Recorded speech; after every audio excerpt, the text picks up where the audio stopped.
Linda was left to raise her 2 sons by herself, on a shoestring budget, drowning in debt and uncertainty.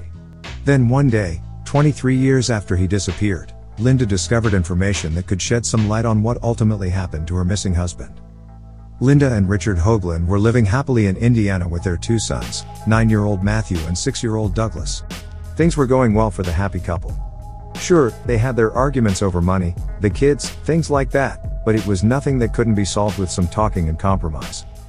But it seemed that all outward appearances were deceiving.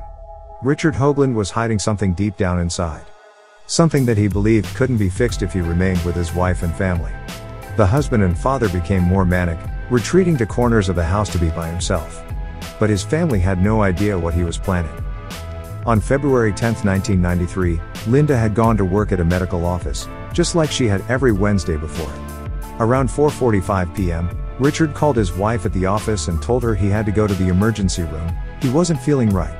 She said that she could leave work and go with him if he wanted, but he said he was fine. Linda took that to mean that it wasn't something life-threatening and finished out her day, thinking that she would go to the hospital later after she had sorted out what to do with the kids. She picked up little Douglas from daycare on the way home and arrived at their house at about 5:25 p.m. To her shock and dismay, she found that Richard had left Matthew home alone when he went to the emergency room. About an hour later, the phone rang. It was Richard. "I can't live this way anymore," he said, sorrowfully. "I feel you would be better off without me." Before Linda could even reply, Richard had hung up. 2 hours later, he called back from what was likely an airport. "I don't want to go to jail," he said.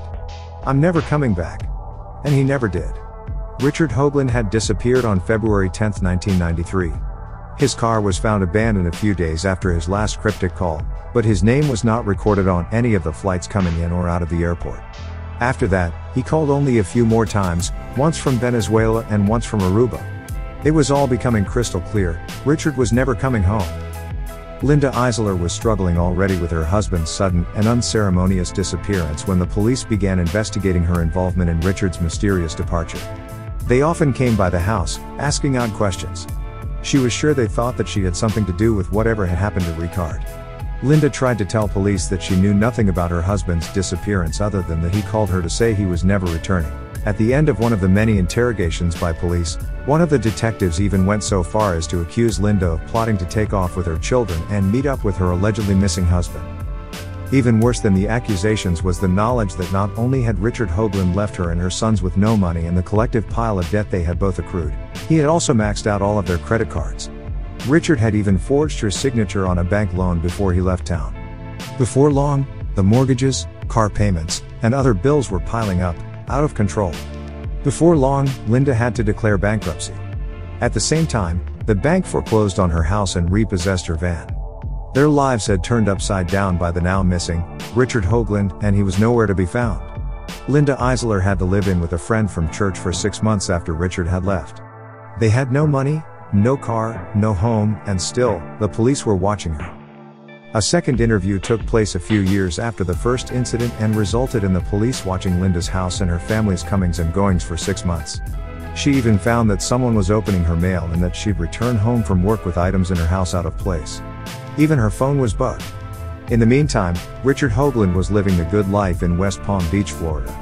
Apparently, in the course of his travels, Richard had found a death certificate in a house he had been renting. It was then that he realized he could finally cut ties with the life in Indiana he had fought so hard to leave behind. And so, Richard Hoagland became Terry Szymanski. The real Terry Szymanski had died in 1991, of course, but that didn't mean he couldn't find a job or a new place to live. As Terry, Richard found love again, married, had a son, and began a new life in West Palm Beach. The truth of his deception was only discovered years later when the real Szymanski's nephew found that his deceased uncle had gotten remarried and earned a pilot's license, years after he died. Last summer, Linda received a call from the detective Anthony Cardillo of the Pasco County Sheriff's Department. "Excuse me, Miss Eisler," he said. "Do you know who Richard Hoagland is?" They revealed to Linda that they discovered where Richard had ended up and that they had him in custody. He was arrested for using a dead man's identity. On July 20, 2016, Pasco County Sheriff's Department came to Terry Szymanski's house and arrested Richard Hoagland.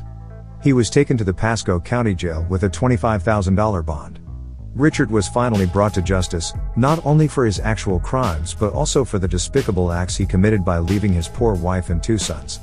Unfortunately, prosecutors hit a bit of snag when they tried to file charges against Richard for the theft he committed when he left Indiana in October of 1993. Officials weren't able to find the original file or affidavit that details the initial allegations. These include the false filing of a loan on behalf of Linda and the stolen credit cards, as well as others. In addition to that, Indiana's statute of limitations on theft is 5 years.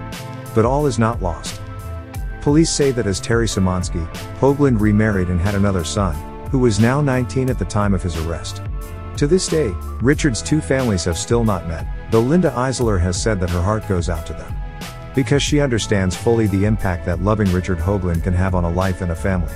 Tom Markle, who is Linda Eisler's attorney, apparently plans to demand that Richard Hoagland hands over close to $2 million in unpaid child support to his former spouse. That is, of course, in addition to the amount that he will likely have to make in restitution for the money he made as the late Terry Szymanski. Unfortunately, this burden may fall on his new wife and 19-year-old son. Though Richard Hoagland had sent his forgotten sons letters, cards on each of their birthdays over the years, Richard's son, Matthew Hoagland, who is now 33, has often mused over how someone can be such a terrible human being, especially to one's family. He and his mother have both been very vocal about the bitterness and heartache they felt at knowing he had left them on purpose, but also the vindication and satisfaction that they have experienced after his arrest. Since he has reappeared, Richard Hoagland has never offered any explanation regarding his sudden disappearance. Nor has he tried to justify his leaving his wife and 2 children or stealing in her name. It seems that we may never know why a man like Richard Hoagland would take such desperate measures to leave his old life. But it appears that one's life will always catch up to you, no matter how far you try to run. That's it for today. Thanks for watching. Please, like and share and subscribe. See you soon.